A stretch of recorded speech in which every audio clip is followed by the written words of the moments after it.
Assalamualaikum warahmatullahi wabarakatuh. Ila hadratil Mustafa sallallahu alaihi wasallam.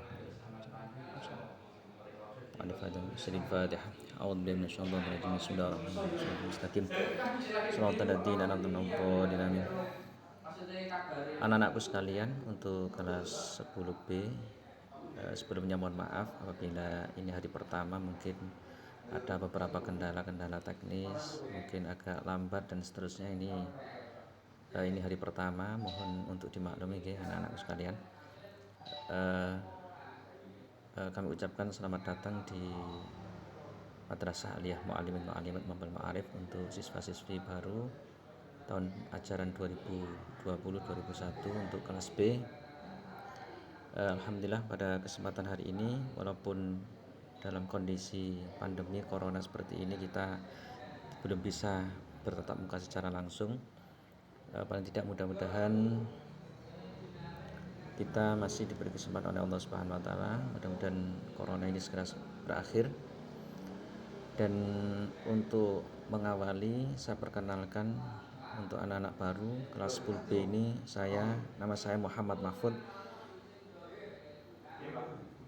Saya diberi kesempatan untuk mengajar di kelas 10B ini pelajaran waswaya akhlak di Madrasah Mu'allimin, dan khususnya di pondok pesantren di mana-mana. Ini dalam proses mencari ilmu sangat betul-betul mengedepankan adabiyah atau akhlak atau adabiyah. Kenapa? Karena dalam rangka untuk keberkahan dan kemanfaatan dari ilmu itu sendiri. Apalagi ada istilah al-adabu fawqal ilmi. Jadi adabiyah, akhlak itu di atasnya ilmu. Walaupun orang memiliki ilmu setinggi apapun, kalau tidak memiliki akhlak, maka ilmunya tidak ada manfaatnya. Sehingga dikatakan man la adaba la ilmalah. Tidak akan sempurna adabiyah itu, tidak akan pernah sempurna ilmu seseorang tanpa adabiyah. Maka pentingnya di sini menanamkan dalam mencari ilmu itu adabiyah. Sehingga dikatakan bahwa lan tudrika arba illa bitta'ab wa lan tudrikal majda illa bil adab. Seseorang bisa meraih cita-cita yang tinggi, harapannya dan cita-citanya dengan jerih payah, tetapi seseorang tidak akan pernah bisa menjadi mulia kecuali dengan dia menjaga adabiyah, akhlak, tentunya akhlakul karimah yang baik. Nah, di Madrasah Mu'allimin yang termasuk yang paling dikedepankan di samping nilai keilmuannya adalah nilai adabiyahnya. Jika sampai Syekh Muhammad Ali bin Hasan dia mengatakan innal mahsul minal ilmi wal fathi wan nur, ya, biqadril adabi ma'as syekh. Bahwasanya seseorang bisa memperoleh ilmu, akan diberikan ilmu yang manfaat, bahkan dibuka hijabnya oleh Allah hatinya untuk mendapatkan hidayah dari Allah Subhanahu wa taala. Salah satu caranya adalah dengan cara dia biqadri adabi ma'asyah, dengan tergantung kadar adabiyahnya dia kepada guru, terutama kepada guru. Ya, sehingga sangat penting sekali dalam proses mencari ilmu. Sehingga sampai di dalam kitab taklim itu juga diterangkan bahwa fayam bagi li talibi ilmi ayah tariza minal ilmi wal wa yang bagi li talibi ilmi ayah tariza minal akhlaq az-zamimah. Seyogyanya seseorang ini dalam mencari ilmu itu menjauhkan dirinya dari akhlak yang tidak baik. Sampai di situ dikatakan fa innahu kilabun ma'nawiyyun. Sampai dianggap sebagai anak yang orang mencari ilmu yang tidak menjaga adabiyah, dianggap seperti kilabun ma'nawiyyun, seperti anjing secara maknawi. Ya, padahal di situ diterangkan bahwa wa inna ma yata'allamu al-insan biwasitatil malaki. Seseorang memperoleh ilmu itu salah satu sebabnya Allah memberikan ilmu melalui malaikat.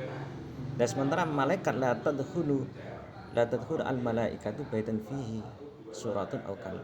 Dan malaikat tidak mau masuk ke rumah seseorang yang di situ ada anjing. Lah sama dengan orang yang mencari ilmu yang dalam hatinya, dalam perilakunya tidak menjaga adabiyah yang baik, alias akhlaknya buruk, maka diumpamakan seperti anjing, sehingga malaikat sulit Allah sulit memberikan keberkahan dalam ilmu. Hingga suatu ketika Imam Syafi'i pernah matur kepada gurunya, sakautu ila waqi'in su'akhibti, ya saya matur kepada guru saya Syekh Waqi' su'akhibti akan tentang jeleknya hafalanku. Ya, beliau memberikan solusi fa'arsyadani ila tarkil ma'asi. Beliau memberikan petunjuk jauhkan maksiat. Kenapa? Fa'innal iman nurun wa nurullah la yuhtani asy. Ternyata ilmunya Allah, hidayah Allah itu tidak akan diberikan pada orang-orang yang hatinya ada maksiat, yang suka melakukan kejadian-kejadian, termasuk tidak menjaga adabnya di dalam mencari ilmu. Dan di samping itu juga di dalam mencari ilmu, anak-anakku sekalian, yang perlu kita jaga di sini adalah bahwa dalam mencari ilmu ini harus ditata betul niat, karena niat itu al aslu fi jamil asya, niat. Jadi kunci daripada segala sesuatu itu adalah pada niatnya. Ya, sehingga guru saya pernah memberikan pesan, idza sadaqa al asmu wa dha'a as-sabil. Ketika niat kita benar, insya Allah jalan dalam kita mencari ilmu akan diberikan kemudahan oleh Allah Subhanahu wa taala. Bahkan begitu dikatakan, man fadha ala nafsihi baban yatin hasanatin fadahallahu lahu abwaban minas sab'ina abwaban minat taufik. Bahwa kalau seseorang memiliki niat yang benar, niat yang baik, maka akan Allah membukakan pintu 70 pintu pertolongan dari Allah Subhanahu wa taala. Sehingga di dalam mencari ilmu, niatnya adalah ridho Allah, untuk mencari ridho Allah, bukan untuk lijahin, untuk mencari kedudukan atau limalin, untuk harta, tapi intinya mencari ridho Allah Subhanahu wa taala. Kalau ditambah lagi wa syukri ala sihatil badan, syukri nikmat badan, sihatil akal, ya termasuk ihya'uddin, murid-murid aku. Nah ini penting sekali, sehingga nanti kita di dalam mencari ilmu ini semuanya bernilai ibadah. Mungkin itu sebagai mukadimah. Mudah-mudahan nanti pandemi corona ini segera berakhir dan kita bisa mengadakan kegiatan belajar mengajar bisa secara tatap muka. Ihdinas siratal mustaqim wallahu muwaffiq ila aqwamit thoriq. Assalamualaikum warahmatullahi wabarakatuh.